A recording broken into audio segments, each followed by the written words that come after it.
Welcome to today's Explainer. We're going to dive right in and unpack a truly unexpected, fast-moving story that's unfolding right now over in Southeast Asia. I'm taking you on a journey through Vietnam's rapid, kind of under-the-radar transformation into an absolute automotive and green energy powerhouse. You know, if you thought the electric vehicle revolution was only happening in places like the US, Europe, or China, well, this Explainer is going to completely flip that perspective. We're going to uncover some really fascinating new insights into exactly how emerging markets are out there rewriting the rules of the entire game. Right off the bat, I really want to hook your attention with this absolutely massive figure, 99%. Think about that for a second. In almost any open market, seeing one single company hold 99% of an entire sector, it's basically unheard of.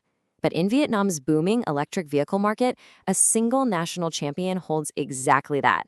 It's a virtual monopoly, and as we're going to see today, it is entirely reshaping the country's economy and its infrastructure from the ground up. So, here's our quick roadmap for today's Explainer. We're going to cover 1. Vietnam's green energy revolution. 2. The unstoppable VinFast Monopoly. 3. The true cost of driving. 4. Scaling solar power infrastructure. And finally, 5. Trade deals and European struggles. All right, let's jump right into part 1. Vietnam's green energy revolution. Just look at this phenomenal growth rate. Between 2025 and 2026, sales of electrified vehicles in Vietnam grew at a rate of over 80% annually. That is huge. And here's the thing, this isn't just organic growth. It's actually heavily engineered by the state. The government aggressively pushed this transition through total exemptions on registration taxes and some really targeted subsidies. They basically wanted a revolution, and, well, this 80% figure proves they absolutely got one. And that massive growth, it translates directly into market share. By 2026, electrified vehicles captured nearly half the total market, sitting at 42.8%. Meanwhile, traditional internal combustion engine vehicles, which make up the remaining 57.2%, are just facing severe stagnation. It's causing brutal price wars, with dealerships being forced to heavily discount those gas-powered cars literally just to get them off the lot. You know, this brilliantly illustrates the mindset shift happening on the ground right now. Over 70% of Vietnamese consumers are now actively saying their next car is going to be electric or hybrid. That is a dramatic consumer pivot. The legacy Japanese and Korean brands that used to completely dominate Vietnam's roads, they are watching their market share actively get cannibalized. The demand has just totally flipped. Moving right along to Section 2, the unstoppable VinFast Monopoly. So the company pulling the strings on that 99% of the EV market, it's VinFast. And they've done it through a highly strategic, incredibly diverse vehicle lineup. They literally have all their bases covered. You've got the Limo Green, which is often based on their larger MPVs, specifically optimized for high-capacity commercial transit and taxi fleets. Then there's the VF3. It's this rugged, off-road-inspired mini SUV that's barely over 3 meters long, perfect for tight urban spaces. And finally, the VF5, which is their mass-market crossover giving you a solid 300-kilometer range. They've essentially built a car for every single type of local buyer. But VinFast knows the game isn't over. They see cheap Chinese competitors like BYD trying to push into the market. So to defend their turf, they are building an absolute moat around their monopoly. They pumped $404 million directly into their proprietary V-Green charging network. This massive capital injection is specifically designed to completely eliminate charging bottlenecks out in rural areas, making sure that a VinFast vehicle is actually practical everywhere, not just in the big downtown cities. Which brings us to Section 3, the true cost of driving. Okay, the real so what is right here in the data. Let's look at this cost breakdown.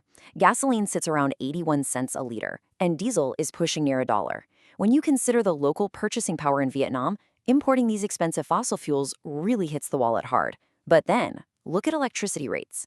Because public utility electricity is highly regulated, home EV charging runs only about 8 to 12 cents per kilowatt hour. Even if you're using fast public DC charging on the V-Green network, you're only paying 15 to 20 cents.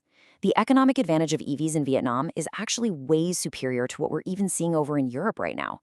Economically speaking, making the switch to an EV over there is just an absolute no-brainer.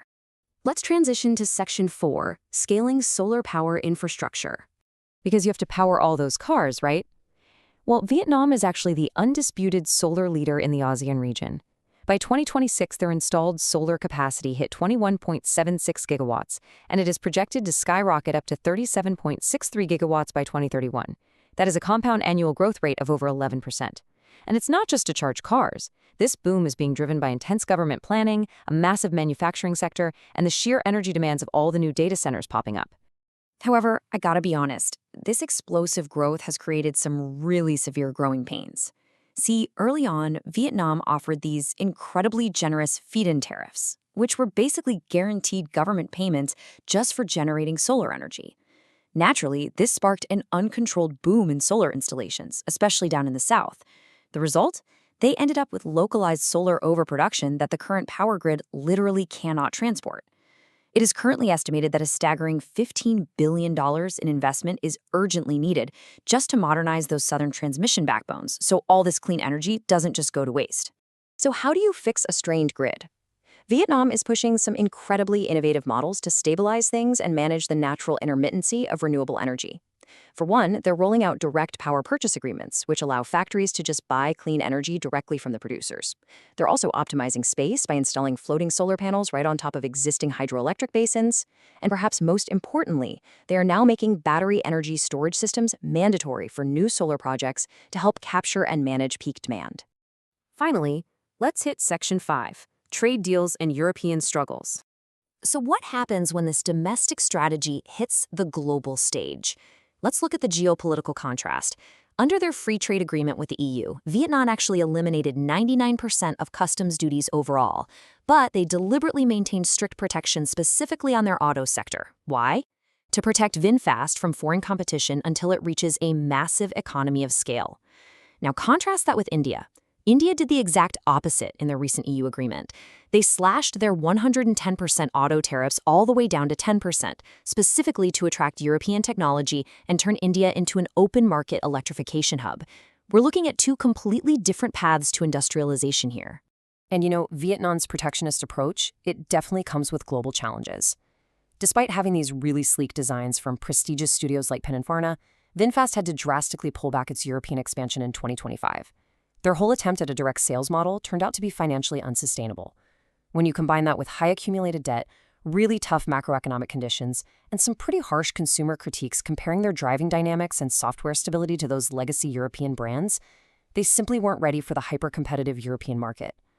It actually forced them to retreat and refocus heavily on their dominant Asian base. Well, before we look at our final thought, I really just want to take a quick moment to say thank you. Thank you for your time and your focus today on this explainer. We've covered an incredible interplay of state protectionism, massive solar scaling, and sheer electric vehicle dominance. I genuinely hope this provided you with some highly valuable new insights into exactly how emerging economies are out there aggressively shaping our global green future. And I'll leave you with this really powerful final question to ponder. Can a protected domestic giant truly survive the fierce open waters of the global market? VinFast owns Vietnam today, but the geopolitical chess match, it's literally only just beginning.